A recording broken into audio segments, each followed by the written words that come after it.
Hello my dear job aspirants, আজকে discussion করব যে বিএসএফ হেড কনস্টেবল আরও এবং আরএম রিক্রুটমেন্টের নোটিফিকেশনটা বেরিয়ে গেছে। এই হচ্ছে তার পিডিএফ। তো এই টোটাল যে কত ভ্যাকান্সি বেরিয়েছে বিএসএফ এর হেড কনস্টেবল সম্পর্কিত সমস্ত তথ্য আজকের ভিডিওতে আমি ডিসকাশন করব। দেখো, সবার আগে কি বলছে, দেখো বলছে directorate general border security force. Direct BSF এর সিকিউরিটি ফোর্সে যে নোটিফিকেশনটা, সেটার ওপরে হেডলাইনটা তোমরা দেখেই বুঝতে পারছো যে কি বিষয়ে আজকে আমরা ডিসকাশন করতে যাচ্ছি। ওকে, বেশ। দেখো, বর্ডার সিকিউরিটি ফোর্স যেটা মেন টপিক, আমি সেইটুকুই শুধু ডিসকাশন করব, বাকিটা ডিসকাশন করব না। বলছি in accordance with provisions contained in the MHA border security force radio operator, মানে এইটা বেরিয়েছে, হ্যাঁ, বর্ডার সিকিউরিটি ফোর্সের BSF head constable radio operator and radio mechanic, এই দুটো পোস্টের জন্য কিন্তু বেরিয়েছে। দুটো কিন্তু নন গেজেট পোস্ট। ওকে, দেখো এটা কিন্তু বিএসএফ এর সমস্ত রুলগুলো কিন্তু মেনটেন করবে। আর অ্যাপ্লিকেশনটা কিন্তু হবে তোমার অনলাইন অ্যাপ্লিকেশন হবে। ওকে, অনলাইন অ্যাপ্লিকেশনটা হবে total. Head constable in group C, দেখো এইটা কিন্তু হেড কনস্টেবল যে তোমাদের পোস্টটা হবে, দেখো হেড কনস্টেবল রেডিও অপারেটর আর হচ্ছে হেড কনস্টেবল রেডিও মেকানিক, এই দুটো পোস্ট এটা হচ্ছে in group C. Group C এর মধ্যে পড়ে কিন্তু এই দুটো post. On temporary basis likely to made permanent in border security force common set up. Okay, বেশ। তাহলে তোমাদের পরীক্ষা অ্যাপ্লিকেশনটা হবে টোটাল অনলাইন মোড, এবং অনলাইন অ্যাপ্লিকেশন মোড তোমাদের অনলাইনের যে অ্যাপ্লিকেশনটা স্টার্ট হবে 24/8/2025 11টা থেকে 23/9/2025 11:59 এটা কিন্তু পর্যন্ত কিন্তু তোমার হবে রাত। ঠিক আছে, দেখো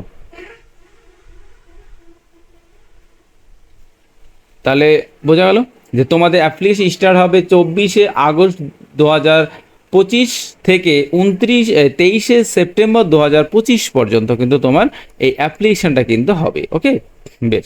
তাহলে তোমাদের পে স্কেল এবং আদার অ্যানাউন্সমেন্ট কি হবে, দেখো হেড কনস্টেবল রেডিও অপারেটরের জন্য পে লেভেল, দুটোর জন্যই পে লেভেল হবে, পে লেভেল 4 হবে। ঠিক আছে, 25,500 থেকে 81,100 পর্যন্ত অ্যাজ পার 7 CPC। ঠিক আছে, তাহলে বেতনটা কিন্তু তোমাদের অনেকটাই ভালো। ঠিক আছে, এইবার তোমাদের ভ্যাকান্সিটা তোমাদের বলে দিই। দেখো পোস্ট যেটা এইচসি আর ও, আবার বলে দিই, দেখো ওই দেখো আর ও রেডিও মেকানিক, রেডিও অপারেটর আর হচ্ছে রেডিও মেকানিক। তাহলে আর ও মানে হচ্ছে রেডিও অপারেটর, তোমার ইউআর এর জন্য আছে 20টি, এটা ইএসএম মানে হচ্ছে এক্স সার্ভিসম্যানদের জন্য। ঠিক আছে, 20/4 সমস্ত পোস্টগুলো দেখো দেওয়া আছে। এসসিদের জন্য আছে 9টা, এসটিদের জন্য 7টা। সিএ তার মানে হচ্ছে কম্প্যাশনেট অ্যাপয়েন্টমেন্ট, টোটাল হচ্ছে 34টা। ঠিক আছে, আর দেখো রিমেনিং ভ্যাকান্সি যেটা হচ্ছে তোমরা ডিরেক্ট ভ্যাকান্সি পাবে, সেটা হচ্ছে ইউআরদের জন্য হচ্ছে 177টা, ভালো খারাপ না। ইডাব্লিউএস এর জন্য 38টা, ওবিসির জন্য 225টা, এসসিদের জন্য 81টা, এসটিদের জন্য 63টা। ওকে, এইবার দেখো যারা ডিপার্টমেন্টের পরীক্ষা দেবে তাদের জন্য কিন্তু টোটাল 171টা পোস্ট কিন্তু আছে।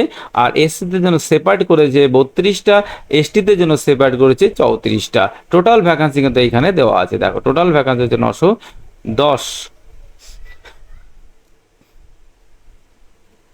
ঠিক আছে, বেশ। এইবার তোমার দেখো এইচসিআরএম রেডিও মেকানিক, এটা আছে তোমার ইউআরদের জন্য আছে। দেখো এটা তো সব ইএসএম মানে এক্স সার্ভিসম্যানদের জন্য এই পোস্টগুলো। আর জেনারেল এমনি নর্মাল যারা ডিরেক্ট পরীক্ষা দেবে তাদের জন্য ভ্যাকান্সিটা বলে দিচ্ছি। দেখো ইউআরদের জন্য 41টা, ইডাব্লিউএসদের জন্য 10টা, ওবিসি হচ্ছে 52টা, এসসি হচ্ছে 18টা, এসটি হচ্ছে 13টা।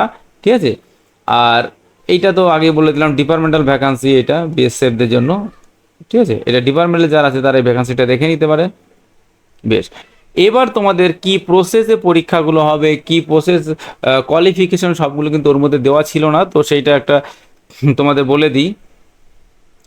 Head constable recruitment total post হচ্ছে তোমার 1121টা পোস্ট। ঠিক আছে।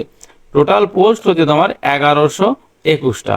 দেখো তুমি এই দুটো যোগ করো, দেখো 1121ই হয়ে যাবে। ঠিক আছে, এই দেখো 1121 হয়ে যাবে, শূন্য যোগ করো 1, 1 আর 1 হচ্ছে 2, 9 আর 2 11, তাহলে তোমার হচ্ছে দেখো টোটাল 1121টা কিন্তু পোস্ট আছে। ওকে, কোয়ালিফিকেশন হচ্ছে 12 ক্লাস অর্থাৎ পিসিএম উইথ 60% অথবা মাধ্যমিক পাশের সাথে কিন্তু আইটিআই লাগবে। ওকে, বেশ।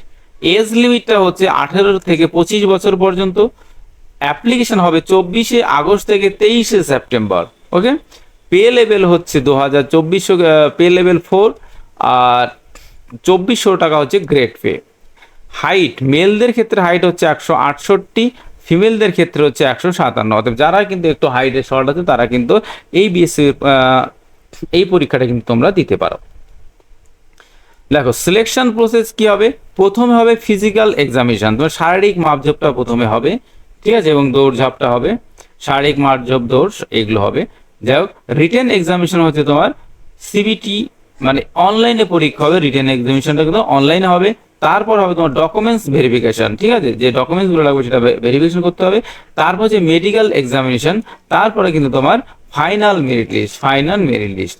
এই প্রসেসগুলো কমপ্লিট করতে পারলেই কিন্তু তোমরা চাকরিটা পেয়ে যাবে। ওকে, তোমাদের আবার একটু দেখে নাও। ঠিক আছে, এরপরে যে নোটিফিকেশনটা আসবে সে তার মধ্যে কিন্তু টোটাল বিস্তারিত ডিটেলসগুলো থাকবে, সেটা কিন্তু যখন পাবো আমি হাতে তখন বা যখন আমি অনলাইন থেকে সার্চ করে দেখব তখন কিন্তু আমি টোটালটা তোমাদের জানিয়ে দেব। ঠিক আছে, তো এই সমস্ত তথ্যগুলো আরও পাওয়ার জন্য আমার চ্যানেলটাকে অবশ্যই লাইক, কমেন্ট, শেয়ার এবং সাবস্ক্রাইব করে রাখবে, তাহলে সবার আগে দেখবে এই নোটিফিকেশনগুলো আমার চ্যানেলে পেয়ে যাবে। ঠিক আছে, এর পরবর্তী ভিডিওতে কিন্তু তোমরা এই বিএসএফ হেড কনস্টেবলের আরও ডিটেলস তোমরা দেখতে পাবে। ওকে, সবাই ভালো থেকো, টাটা।